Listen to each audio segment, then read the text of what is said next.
بسم اللہ الرحمن الرحیم اللہم صلی علی سیدنا و مولانا محمد مبارک وسلم رب اشرح لی صدری ویسر لی امری واحلل عقدۃ من لسانی یفقہوا قولی۔ سامعین و ناظرین، جیسا کہ آپ سبھی حضرات کے بخوبی علم میں ہے کہ سن 2024 کے انتخابات کا زور و شور ہے اور ہر کوئی حکومت اور اقتدار کی خواہش کر رہا ہے کہ مجھے یہ عہدہ مل جائے، یہ منصب مجھے مل جائے، حکومت مجھے مل جائے، اقتدار میرے ہاتھوں کے اندر آ جائے۔ ہر کوئی اس کی خواہش کر رہا ہے، چاہے جو کوئی بھی ہے۔ تو کیا یہ ایک چھوٹا سا منصب ہے؟ کیا یہ کوئی چھوٹا سا عہدہ ہے؟ تو سامعین محترم، یہ بہت بڑی ذمہ داری ہے، بہت بڑی ذمہ داری ہے، اور اس کو نبھانا اسلام کی تعلیمات کے مطابق ہر ایک کے لیے اتنا آسان نہیں جتنا انہوں نے سمجھا ہوا ہے۔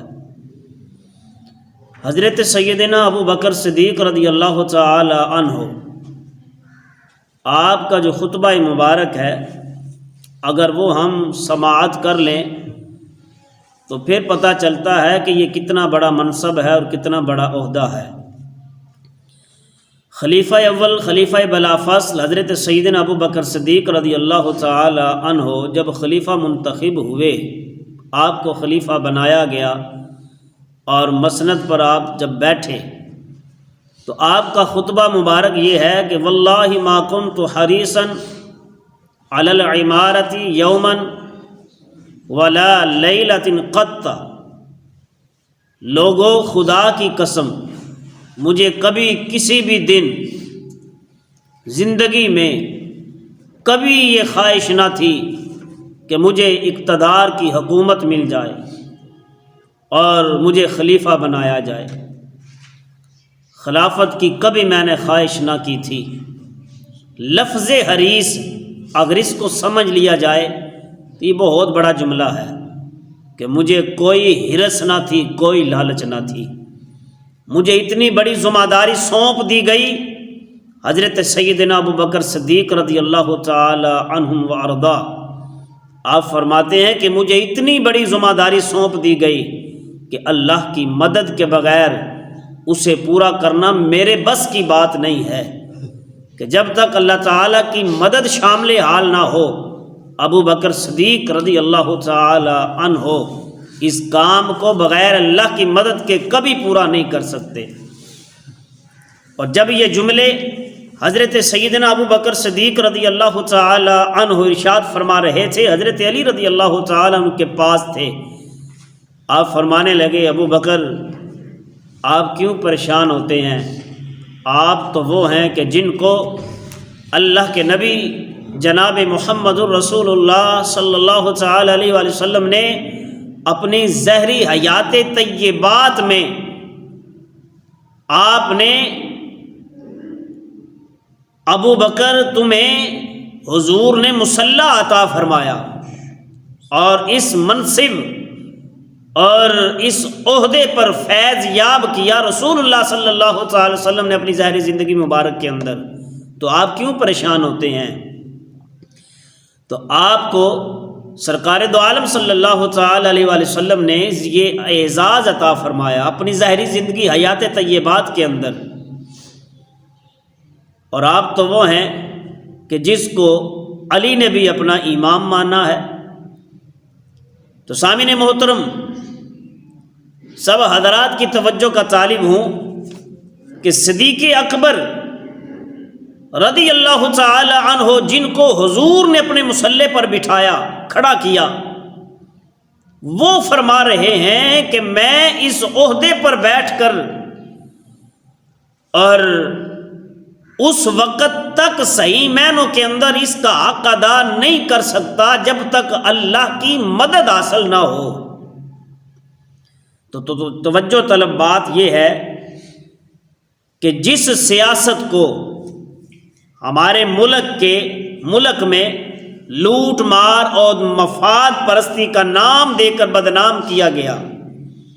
یہ سیاست کوئی معمولی سی چیز نہ تھی، لوگوں کی ذمہ داریاں ہیں اور لوگوں کے کچھ حقوق ہیں، اگر ان حقوق کو پورا نہ کیا گیا تو قیامت کے دن پوچھا جائے گا، سوال کیا جائے گا کہ بتاؤ تمہیں دنیا کی حکومت اور اقتدار بخشا تھا، تم نے اللہ کی مخلوق کے ساتھ کیسا سلوک کیا، تمہیں یہ عہدہ دیا تھا، تمہیں بڑا بنایا تھا، تم نے اللہ کی مخلوق کے ساتھ کیسا رویہ اختیار کیا، تو قیامت کے دن پوچھا جائے گا۔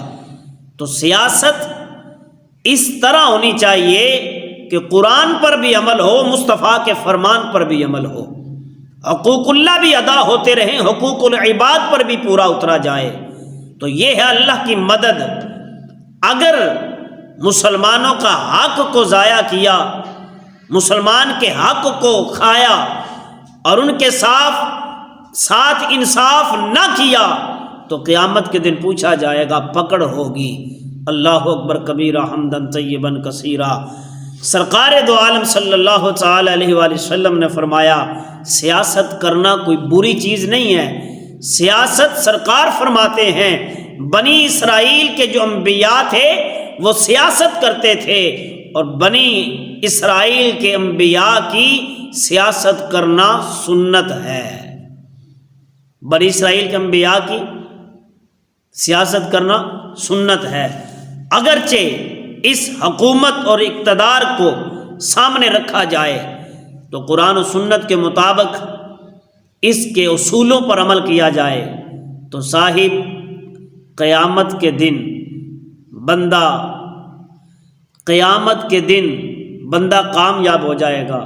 اگر قرآن و حدیث کے سیرت کے خلاف چلے گا تو پھر اس کے گریبان کے اندر توک ڈالا جائے گا، پوچھا جائے گا کہ بتا تجھے اقتدار بخشا تھا، حکومت بخشی تھی، عہدہ دیا تھا، اس پر کیوں نہ عمل کیا، اس پر کیوں نہ عمل کیا؟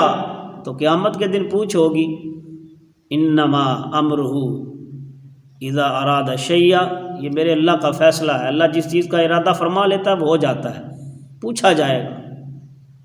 اور چوتھا سپارہ سورۃ النساء، ان اللہ یأمرکم ان تؤدوا الامانات الی اہلھا، اور وَإِذَا حَكَمْتُمْ بَيْنَ النَّاسِ أَن تَحْكُمُوا بِالْعَدْلِ۔ تو قیامت کے دن سوال نہیں ہوگا، آپ سے پوچھا نہیں جائے گا قیامت کے دن۔ بے شک اللہ حکم دیتا ہے کہ امانتیں ان لوگوں کے سپرد کرو جو لوگ اس کے اہل تھے۔ تم سے بھی پوچھا جائے گا، ووٹ دینے والوں سے بھی پوچھا جائے گا۔ اگر تم نے اپنی امانت کسی ایسے شخص کے ہاتھ کے اندر دے دی جو اس کا اہل ہی نہیں تھا، جس کا کردار اچھا نہیں تھا، اخلاق اچھا نہیں تھا، تو تم سے بھی پوچھا جائے گا۔ وَإِذَا حَكَمْتُمْ بَيْنَ النَّاسِ أَن تَحْكُمُوا بِالْعَدْلِ، اور جب لوگوں کے درمیان فیصلہ کرو تو عدل کے ساتھ کرو، انصاف کے ساتھ فیصلہ کیا کرو۔ اگر فیصلہ غلط کیا تو پھر کچھ نہ بچے گا، اگر فیصلہ قرآن و سنت کے مطابق ہوا تو پھر کامیاب ہو جاؤ گے۔